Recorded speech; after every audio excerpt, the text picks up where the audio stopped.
Louise's eyes snapped open, her vision a blur of green and brown. The forest canopy swayed above her, leaves rustling in a breeze she couldn't feel. Confusion flooded her mind as she struggled to sit up, wincing at the dull ache in her head. Why am I here? What happened? She pressed her palm against her temple, trying to piece together fragmented memories. Nothing. The last thing she remembered was... what?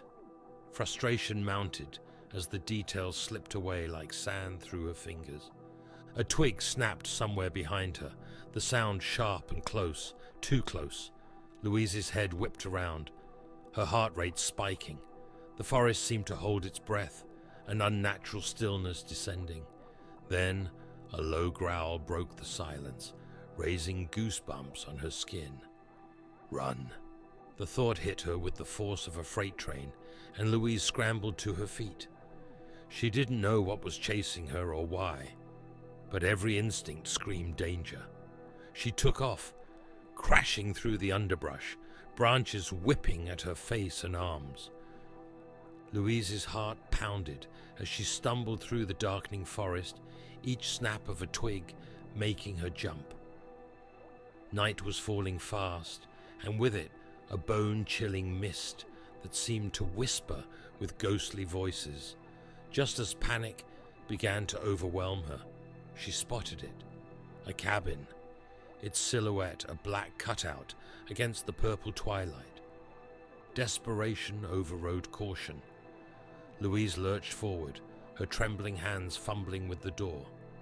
It swung open with an ominous creak that echoed through the woods. The cabin's interior was a study in neglect, dust-caked furniture, cobwebs adorning every corner. And yet, a fire roared in the hearth, its flames casting writhing shadows on the walls. Louise froze, the hairs on the back of her neck standing up. How? Who? Her eyes darted around, searching for signs of another presence, but she was alone.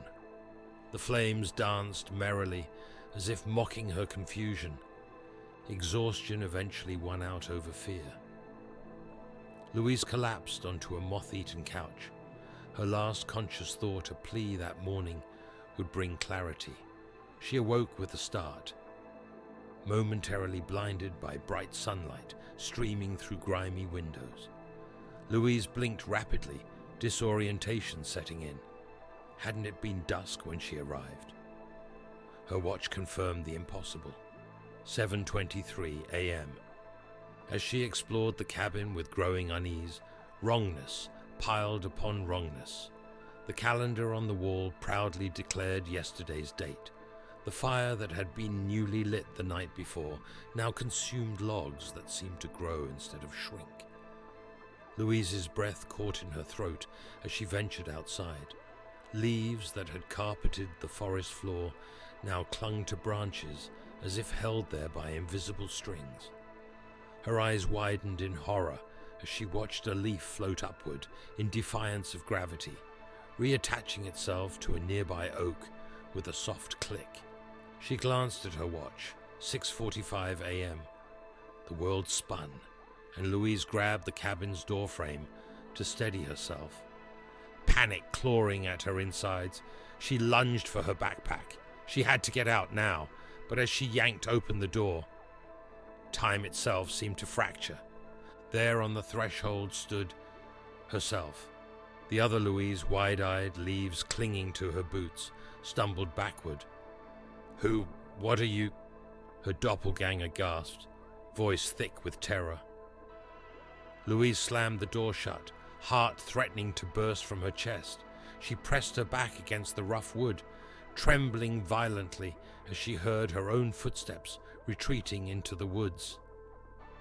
Her watch ticked backwards to 5:30 a.m. The cabin groaned around her as if settling into a new reality. Days bled into weeks, each one reversing the flow of time. Louise watched helpless as her body grew younger, her mind trapped in a prison of inversed chronology. She wasn't the first to be ensnared here. That much was clear from the centuries-old artifacts she unearthed. each whispering of lives consumed by the cabin's insatiable hunger. Hope flared briefly when Louise awoke one morning, or was it evening, to find herself a teenager again.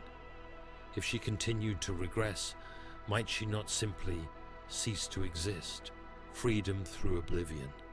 But as childhood neared, a discovery in the attic shattered that fragile dream. Hidden beneath floorboards was a diary, its pages yellowed with age. Louise's hands shook as she recognized the handwriting, her own.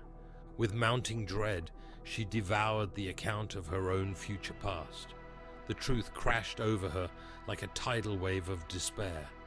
She would continue to age backwards until infancy, only to grow up again within the cabin's twisted embrace, doomed to relive this temporal nightmare for eternity. The final entry, scrawled in childish letters that wavered with fear and determination, seared itself into Louise's mind. If you're reading this, you're me. We're trapped. But maybe, just maybe, if we can break the cycle. The rest was lost, the page marred by what looked disturbingly like bloodstains. Louise clutched the diary to her chest, a scream of anguish building in her throat. Outside, leaves budded on trees as spring crept backward into winter's icy grip. Her watch ticked ever backwards, counting down to a beginning that was really the end. And somewhere in the depths of the forest, another Louise approached the cabin, unaware of the temporal web waiting to ensnare her. The cycle began anew, or perhaps it had never ended at all.